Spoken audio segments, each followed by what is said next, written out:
afternoon. Welcome back to our TALES seminar series. And this is our first seminar, and a great pleasure to introduce Dr. Frederick Semazzi. Originally he's from Uganda.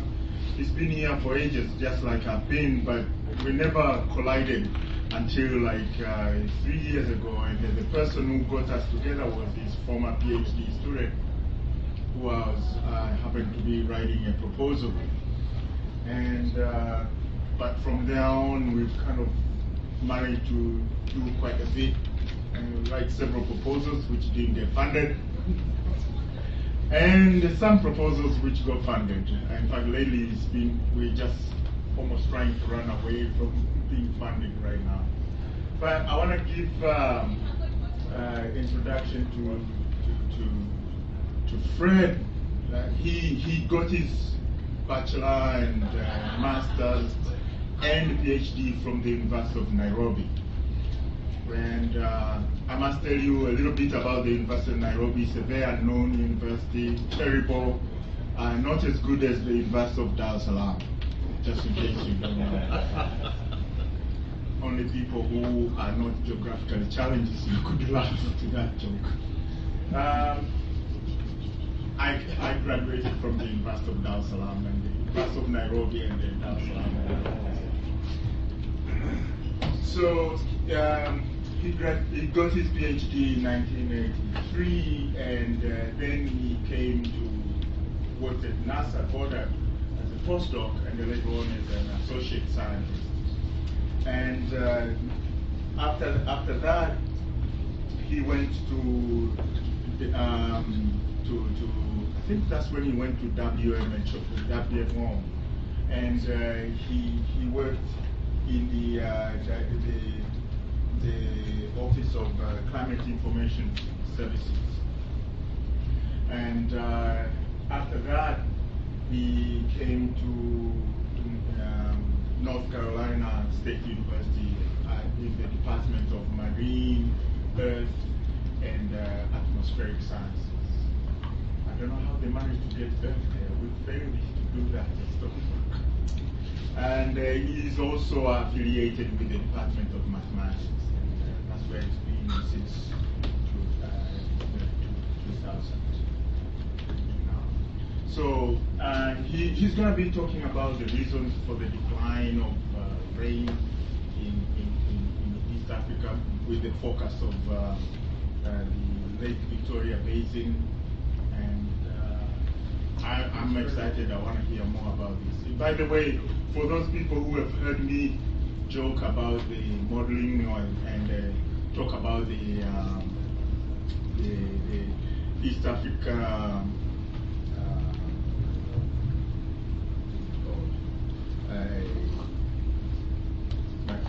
I have a brain here. There is a problem with the modeling in East Africa. It's called the paradox, the East African paradox, and we think the rains might increase, but observations show different things altogether. And for a long time, I couldn't quite figure out what this paradox was. And when I talked to Fred, and I said, so paradox just means the modelers are wrong. And why didn't you say that? So without further ado, I present Fred.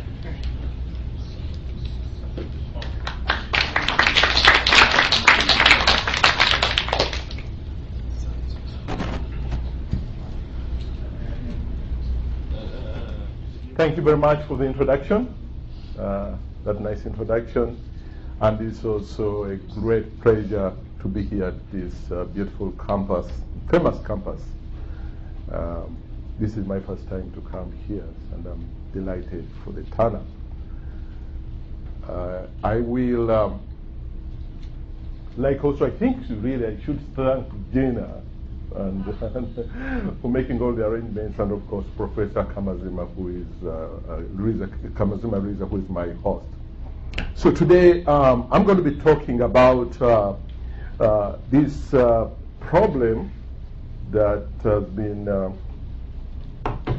prevailing over a couple of decades and even longer, and trying to understand the causes of what might have been causing this multi-decadal East African rainfall decline.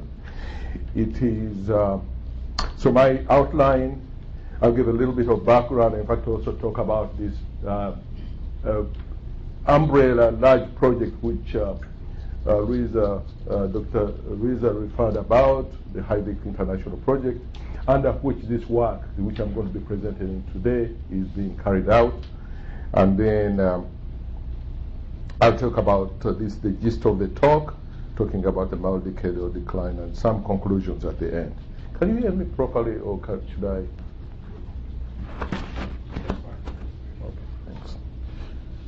Okay, in terms of background, this is an international project, and the core region of interest, geographical interest, is Eastern Africa. Just to orientate you, this is Lake Victoria, and the equator passes somewhere around there, and that's the Lake Victoria Basin is our core region for this HYVIC project. The population is somewhere between 30 and 40 million people, depending on how you define the basin, and it's a major source of its economy. The economy around it is agricultural fed, but fish is a major source of protein for this population.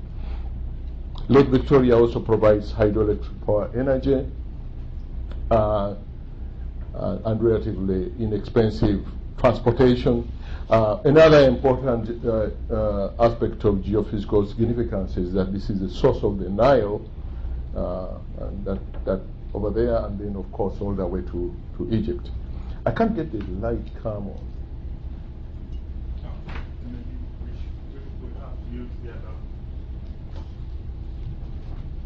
So okay, I'll use both. Okay. All right. So that's the geographical core region. Now this is the paradox problem that Kamazima was referring to. It is that's the region of interest over there, and what has been observed over the last several decades, actually going all the way back to the 80s, is this very persistent decline in rainfall of the long rains, the two rainy seasons, March, April, May, and December, October, November, December. But this is the time of the long rains that seem to exhibit this, and so it's been, of course, a major source of suffering, and it caused huge impacts on all aspects of socio-economic functions in the region. But the projections to the contrary of the global models is the exact opposite. So you can imagine the dilemma of the policymakers who want to make long-term climate-dependent, climate-sensitive decisions. They're in a fix because it's a paradox. Evidence seems to be indicating this dive is continuing, and yet the projections are saying that.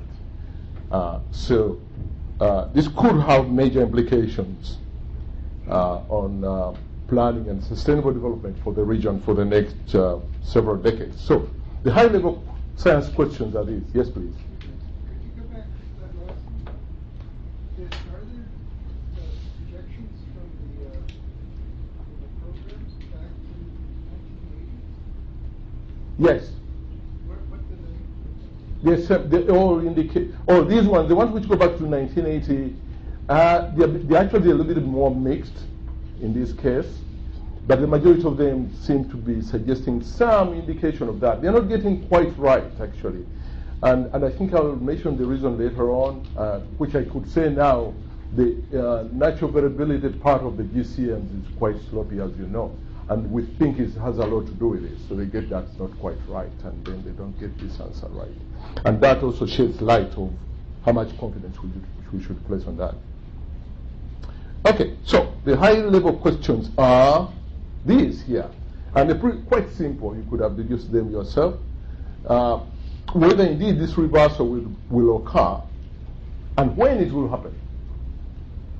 And whether these two factors can be determined at acceptable level of confidence to inform management of leading socioeconomic sectors, and there are quite a whole bunch of them, including agriculture, fisheries, and so on, which are really important for the regional economy. So, as a result of that, about 5-6 years ago, I started mobilizing and promoting the idea of a regional hydroclimate project that addresses that issue, and in particular provides reliable information, would provide reliable information for planning and risk management and adaptation, climate change in the next few decades. This project was approved last year. It is called the Hydroclimate Project for Lake Victoria Basin, in short, HYLIC. It's one of several sister programs around the country, around the world, and it's under this JOEX project, which is under the auspices of the World Climate Research Program. So it's actually, HYLIC is a project essentially of the World Climate Research Program. And what that provides is coordination of scientists around the world to work on compelling research issues, which will be able to eventually inform the science and the policymakers as well. So it's a big network, and I'm going to have a lot of time. Because this is still introduction. I won't have very much time to talk about the program itself, but it involves many. In fact, it's grown much. Where I produced this, I think I made this about one and a half years ago. There are many more, and Stony Brook is tucked somewhere in the corner. Next time I'll make sure I move it. And of course, Riza and I have been, Dr. Riza and I have been working on very closely on this in the planning and development, and we have suffered the disappointments together in proposal writing. But recently we got some good news that DFID, which is the funding agency in Europe, in England, will be funding this to the tune of $41 million, about $40 million, different components of it. So what I'm presenting today is a little nugget of the research that has led to this, and which will continue during the funding. Okay, so the region of interest, just to draw you back, just to make sure we got the right orientation. Oh, now that's the core region, Lake Victoria Basin. But then we do recognize that in order to do a good job, I understand the hydroclimate of that region and its impacts and the use of the information, we also need to understand the climate of the region in which it is embedded. So, in fact, my focus today is not on that core region, it's on that, what we call the HYLIC greater domain, the climate variability over that region. And just to emphasize, I already introduced this in a slightly different slide. So the rainfall was behaved for a while, as you can see, going back all the way in the 30s, but then somewhere around the 80s, it took this dive. And these are different data which is confirmed. So it's not an artifact of the data, it's the real thing happening. And that seems to be continuing. And this is another snapshot. This is actually processed from CRU data. It's a UK data set.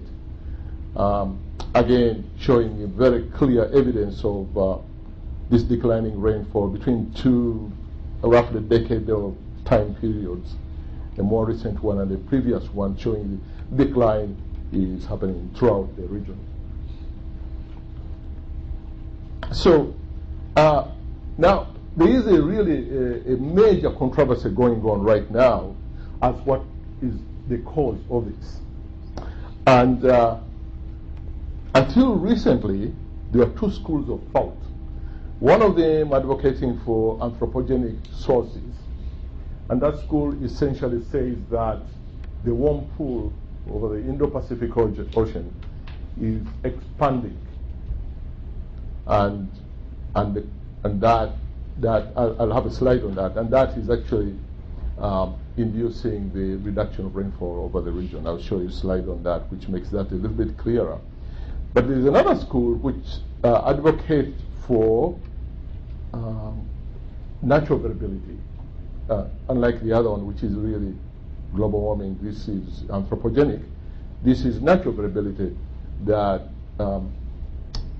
changes in sea surface temperature over the Pacific Ocean are actually inducing this. And there is a flurry of publications in high-level journals which have come out in the last couple of years trying to make a case for this. And recently, to add to this confusion, my group, and we have a paper in revision with Nature Communications, has come up with another possible explanation that probably the Atlantic is playing a role, because those two previous the groups or schools of thought implicated the Indo-Pacific. So now we are saying the decadal, that this is the Atlantic may be playing a very big, an important role as well. Just very quickly to add on what I just mentioned in the previous couple of slides. So this is the a couple of slides, some slides showing the warm pool expanding. So this is the anthropogenic explanation. The warm pool expanding, and that's a red over there, and those are the previous decades, but red shows the expansion. And then when you get that expansion, and this is an east-west height, a cross-section, showing rising motion over the warm pool and sinking motion over the East African region, and so this is the way they have explained it. On the other hand, the natural variability advocates are saying this El Nino looking like, which is a pattern that's associated with the Pacific Decadal Oscillation, PDO, is actually responsible. And it very much looks like El Nino. In fact, what happens on a year-to-year time scale, the El Nino is related to the rainfall over this region. El Nino usually corresponds to increased rainfall, and La Nina to decreased rainfall. So the pattern we have now, the decadal, the PDO, it is on a multi-decadal time scale phenomena, but it's very much consistent with the pattern of La Nina. So in other words, you would expect reduced rainfall. So, and you can see here, actually, this I think is precipitation, showing negative precipitation over that region. So that's the other school of thought that I mentioned earlier.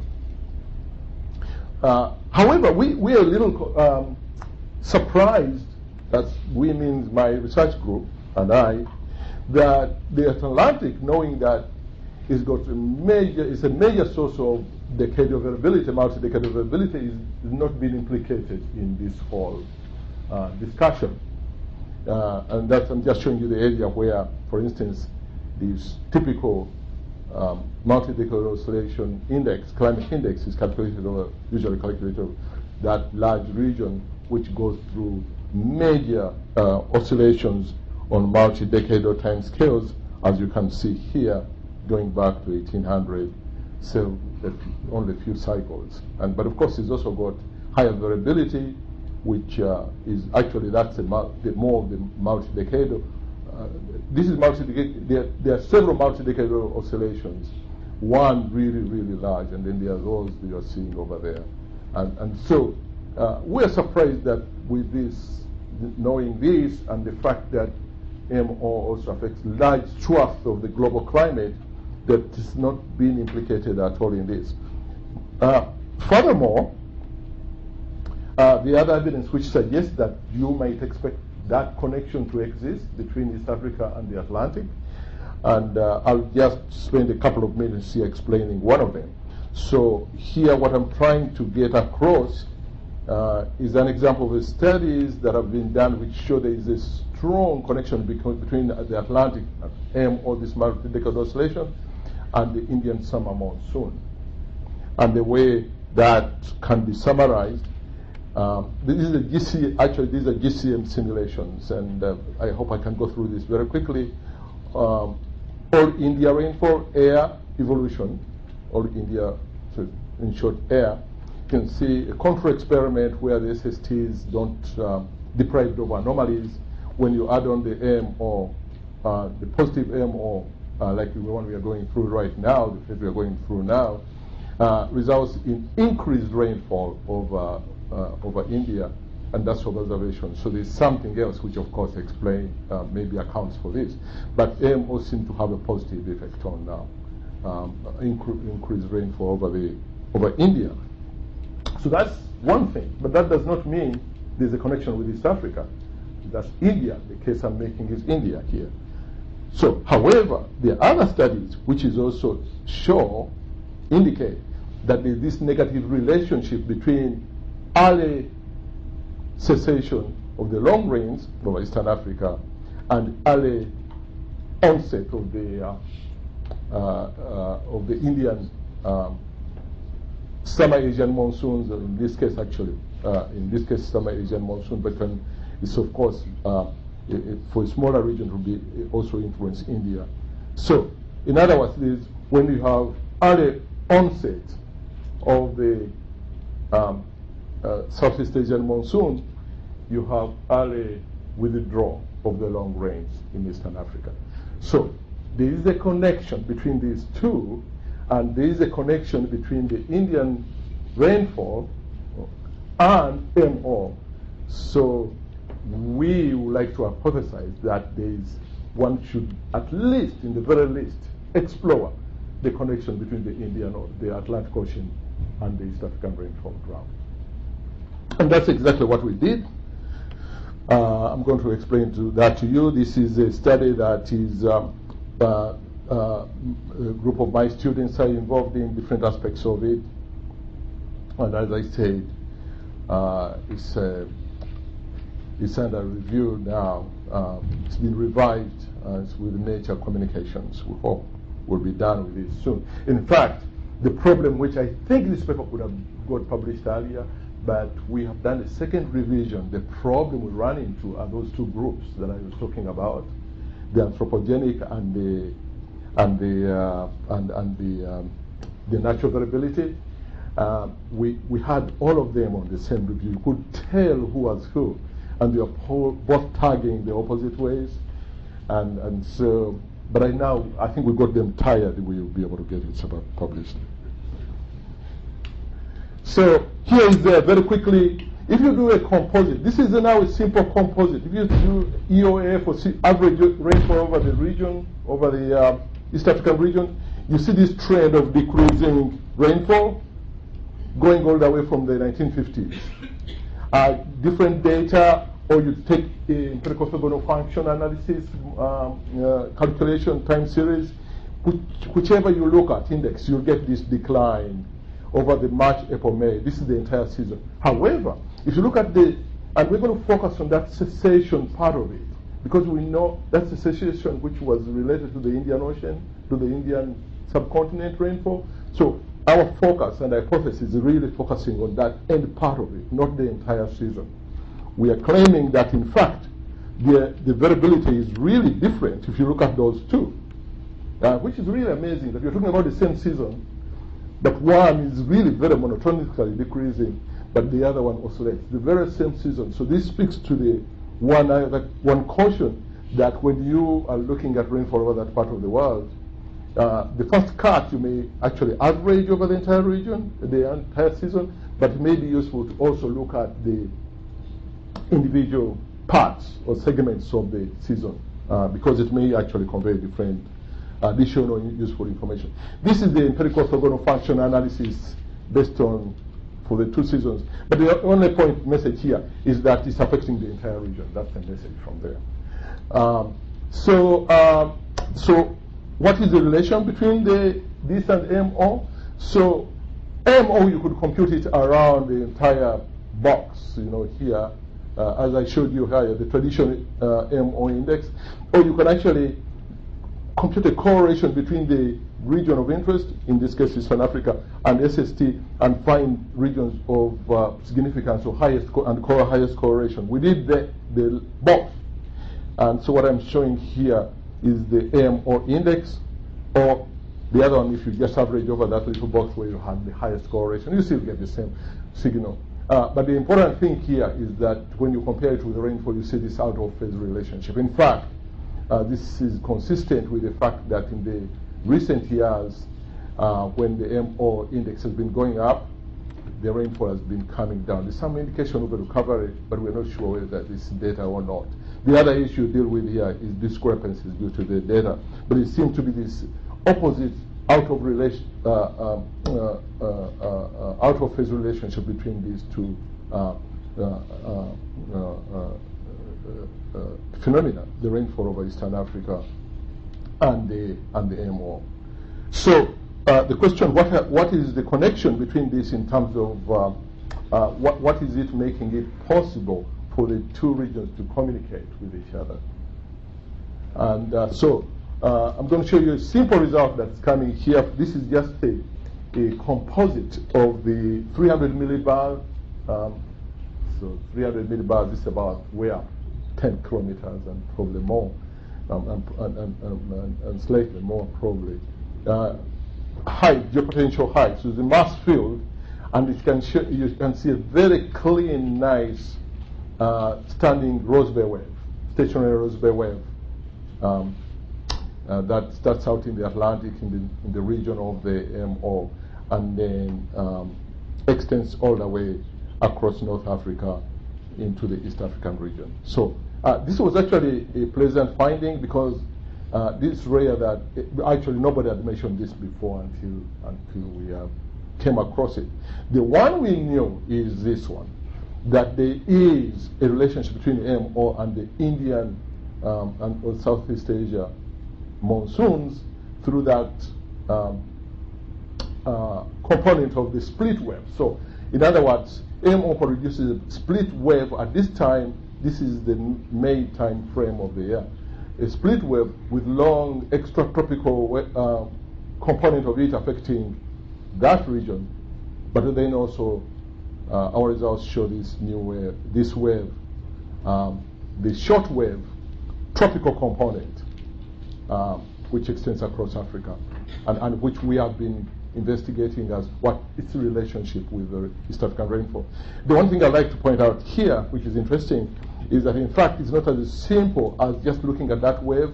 You can see if you continue that pattern across, you see high, low, low, high, low, this, and you're going to get another low here, right? Corresponding to that, if you continue the wave axis, right? But then there's also got that component. So probably what you're having, we believe, is an interaction between the short wave and the long wave, creating a pressure pattern across the region that is affecting the cross-equatorial monsoons. So giving you early onset over Southeast Asia and early withdrawal over this region. And so it's really fits in the logically into the physical argument. And the opposite, if you do the composite for the opposite, you get the opposite pattern.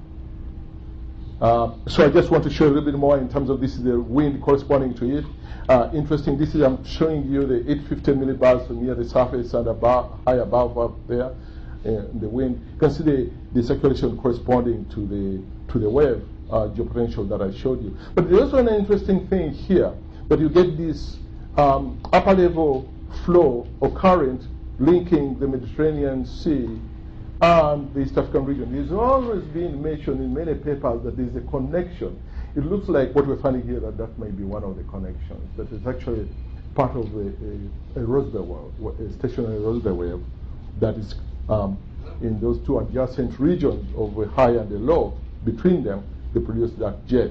And what one would expect is that because that's high level, to get the sinking over the region and the return flow underneath. So this is very clean motion. and that's the opposite. The interesting thing that this actually does not support the argument I've been making that when you have a positive MO, you have negative rainfall. It actually supports the opposite. And in fact, if I had more time, I could show you that in fact the patterns seem to indicate that although we have been having this drying over most of Eastern Africa, that corner up there seems to have the opposite response. So I think that's also consistent. The other aspect which is quite interesting is underneath here in the lower levels that you tend to get in response to that pressure gradient that I described.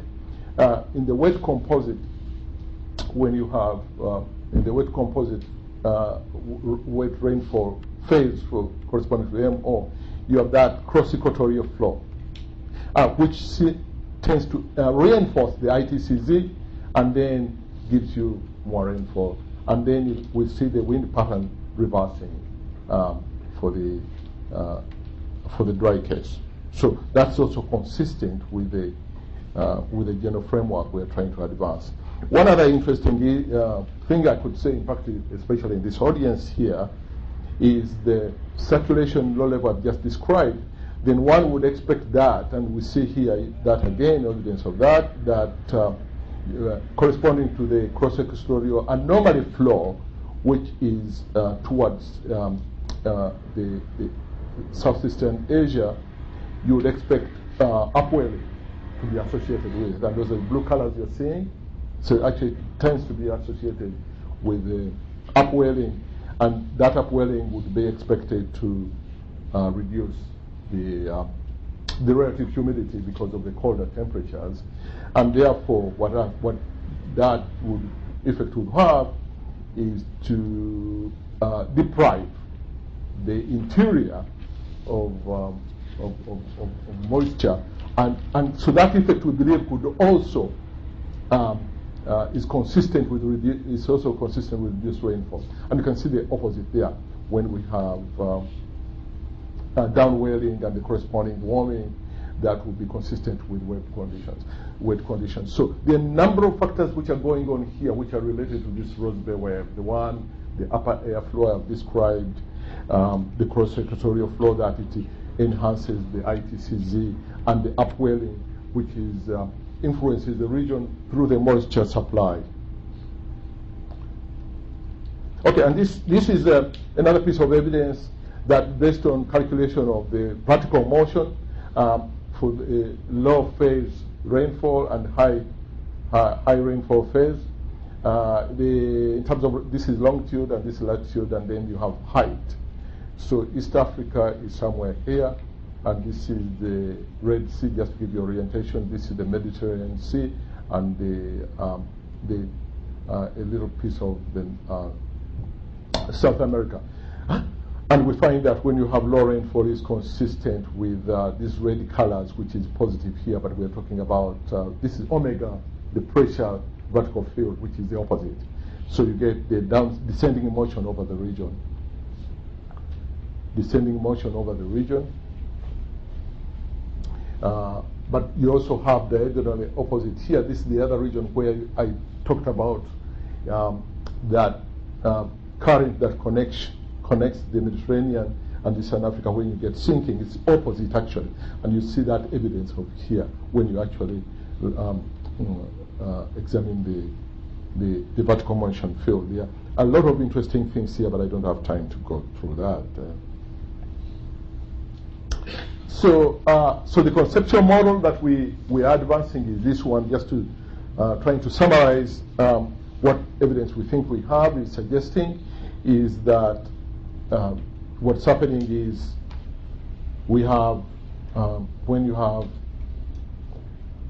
a negative phase of MO, you have a wave train that looks like this. Okay? And then that, and this makes it much clearer than the actual diagram I showed you here with the actual fields. So when you have that kind of configuration, you have upper level flow from the Mediterranean towards the East African region. But what that does is actually to the sinking motion that is associated with it tends to result in drier conditions in the northwest corner or region or sector of Eastern Africa. However, the main drought, the main region is actually wetter, and the reasons are because of the interaction between this wave, the short wave of the split Rossby wave, the interaction of that, and the one which I'm not showing, which I showed earlier in the actual geopotential global field, and the interaction with the part here that is associated with a long wavelength middle latitude component of the Rossby wave. That interaction gives you a pressure field at the low levels which is conducive to wetter conditions when you have negative MO, in other words, negative SST over the Northern Atlantic, result in that configuration of wetter conditions because of the reinforced ITCZ. Also, we believe that the downwelling that is associated with this also increases the availability of moisture. Remember, I'm showing you here, this is anomaly, but the actual monsoons are opposite direction. So, change of moisture, if you have a change of moisture here, availability, it will be transported over land. Right? You have to remember that this is not the total field, it's just the anomaly. So there is a contribution both in the momentum influencing the ITCZ and also the availability of moisture. And so we think those two factors complementing each other in sustaining the wetter conditions when you have negative MO. On the other hand, you can reverse that whole argument. Is more, this picture here is more relevant to what's happening in the current conditions. We have warmer than normal multi-decadal MO temperatures over the Atlantic, inducing this pattern, and wetter conditions here for the reasons which I explained, but even more important, lower pressure over Southeast Asia, and setting up that gradient, resulting in earlier than normal Southeast Asia monsoons, but then drying up this region and resulting in early withdrawal of the rainfall here. The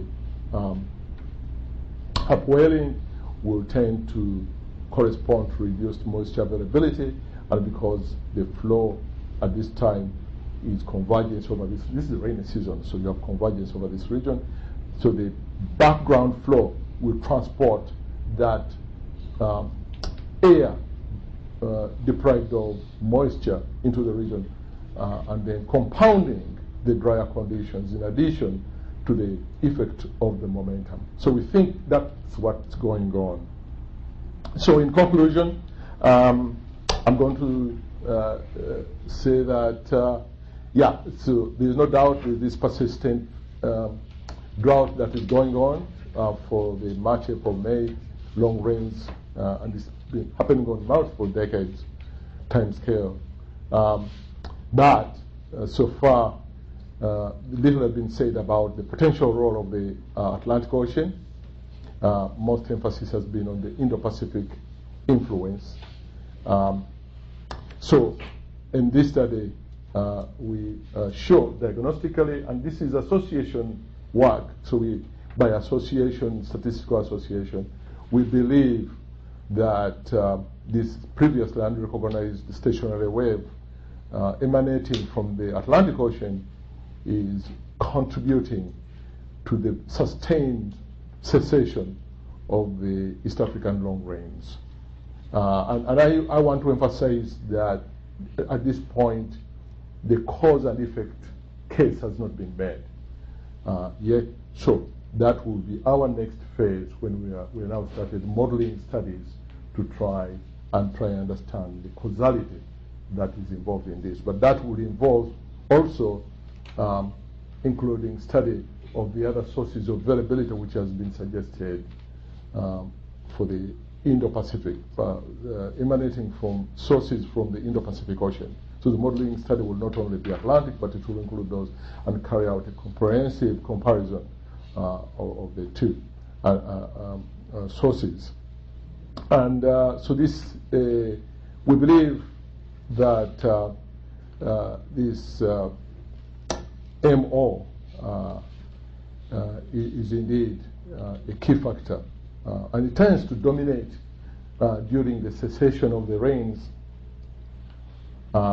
But we also know, and I didn't again go into this, that it does actually influence the rest of the region. We believe at this time that it's not the dominant factor during the rest of the season, the beginning and the middle. We think, although it's contributing, we think the other factors are playing an equal or even greater role. So again, it's fascinating to see that in the same season, we got different ocean basins actually contributing the multi-decadal variability. And I think I've already said that. And finally, actually, this is also an interesting thing that projections seem to indicate that. So the projections based on the IPCC are kind of shaky for MO.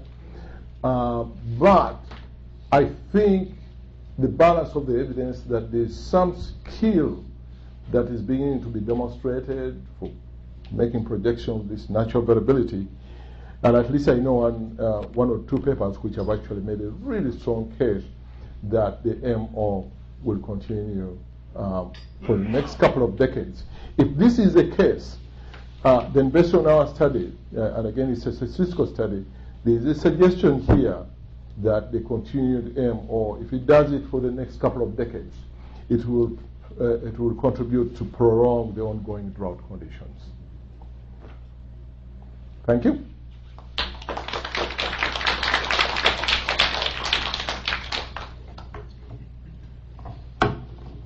Questions? Okay. I'll ask a quick one. Your last point was that the AMO is going to keep, at least predictions are that it would stay in the same phase, so it'd be prolonged drought. But from the CMIP models that you showed earlier, they showed an uptick in precipitation. So that would suggest. So the question is, do the models actually capture this AMO-driven precipitation change? Yeah. This is a loaded question. You said it was simple in the beginning. Well,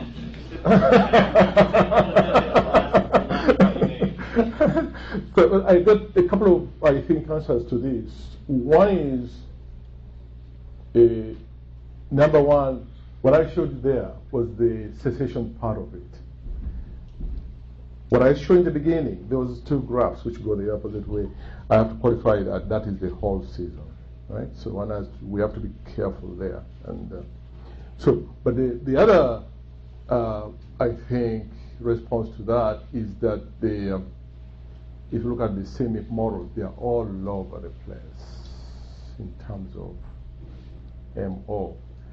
So as I said, I think I've seen a couple of papers which seem to be really making a strong case. But if you base it on the rest of the CMIP community models, I think there's still a high degree of uncertainty. So I'm comfortable with that because the models keep on improving. What I'm not comfortable about is that major decisions are being made based on these projections. And I think we have to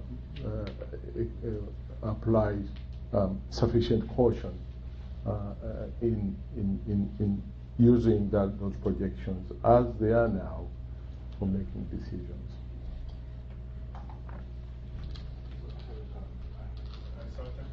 Somebody asked. Yeah, they were asking. I thought you. Sure, no, go ahead. I was giving. Yeah, go ahead. All right, please, the lady. Yes. Can you go back to your schematic for drier condition with part 2 slides?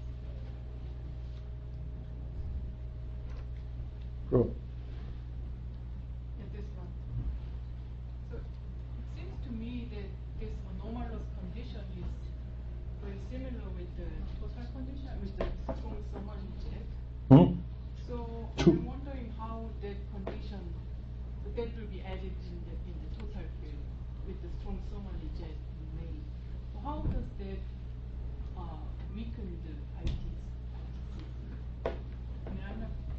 So this, it seems to me that it should be strengthening the monsoon and also the yeah.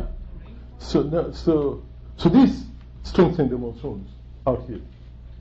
Yeah, but also in But remember the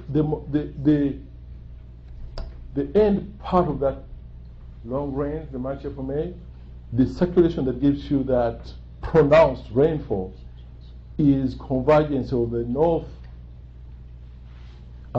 easterlies and south easterlies, right? So this flow is actually weakening the north easterlies component of that convergence. So then that, and once you do that, in fact, another way of thinking about it, that the ITCZ will creep out of the region much quicker. That's why it is that opposite correlation between that region and that region, because this would reinforce this earliest monsoons and here early withdrawal. Yes, please. March, April, May, the transition season before the monsoon set. Just wondering if there's a second peak of the precipitation over East Africa during the fall season, which is October to November, the annual cycle precipitation over East Africa. Can you say the question again? Okay, is there a second peak of precipitation or rain over East Africa during October and November? Yeah, so there are two rainy seasons here because the sun passes through this region twice. Right. So this is the long rain, the short rains are October, November, December. And we did not look at that. Somebody else did look at it. In fact, I just... Right, that's a great point because the ANO is not just in that season, it lasts for the whole season. Exactly. For 12 months. If you have a secondary peak of precipitation of that, you probably can see same decadal amount. Actually, our preliminary results seem to suggest the opposite of that. Oh, right. Mhm. That's great. But there's more work needs to be done on that, I should say. Yeah. And I saw some really interesting results today that maybe even something else influencing that region. One thing I wanted to add here, and this diagram I think is actually very appropriate for it. So one of the other areas which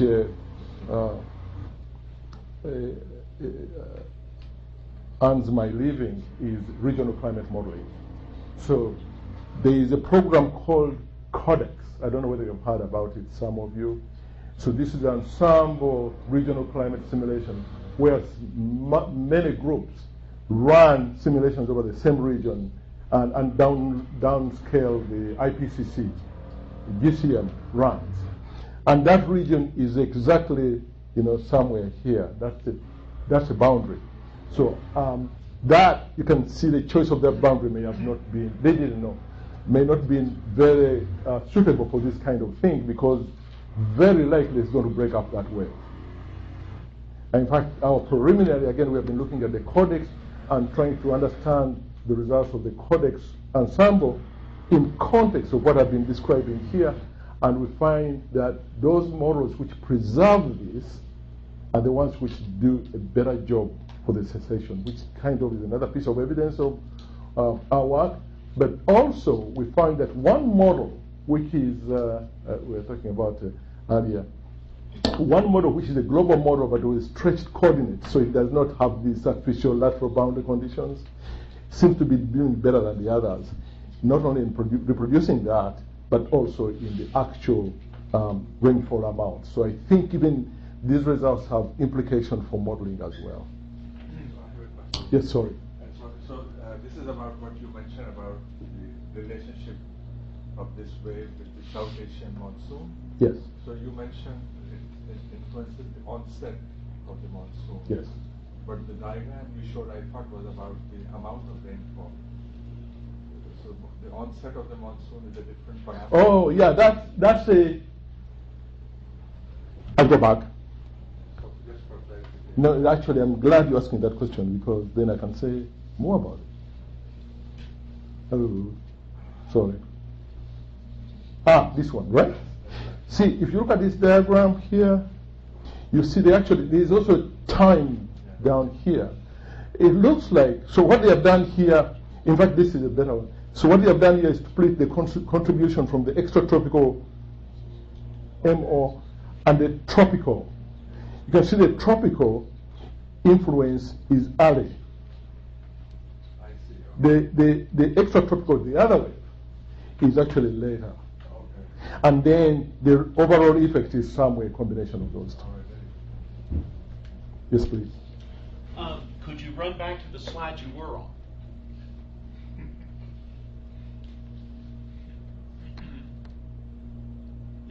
Uh-oh. Back up.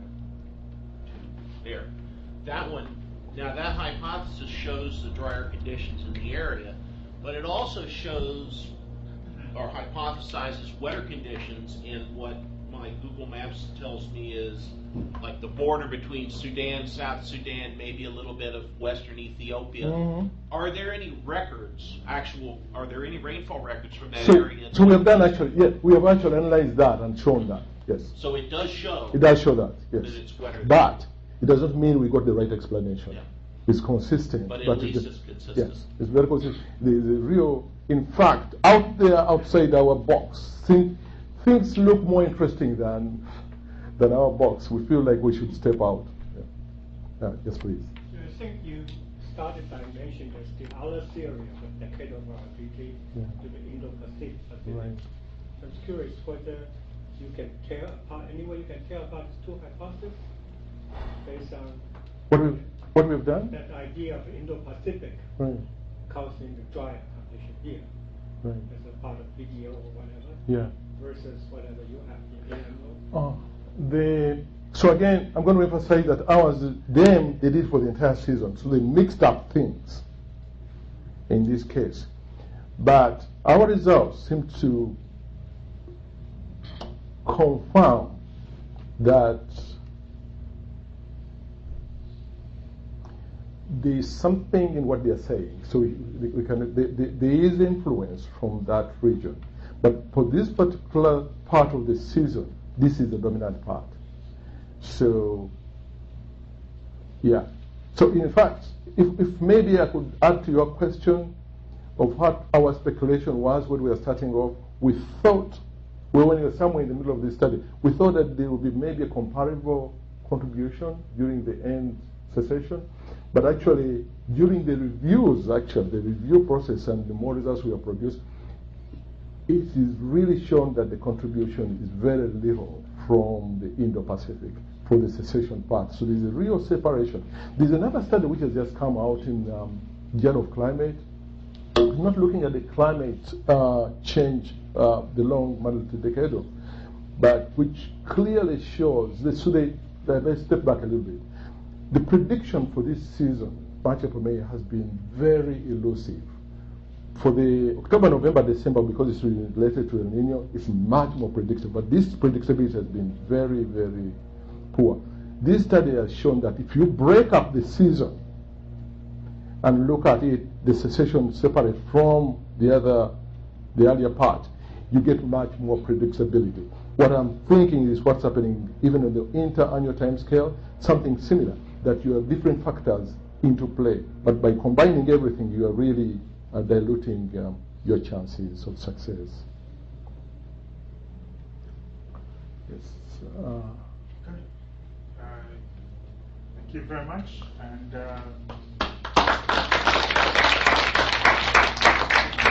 I'm assuming we have lunch. Maybe you earned your lunch first. Thank you.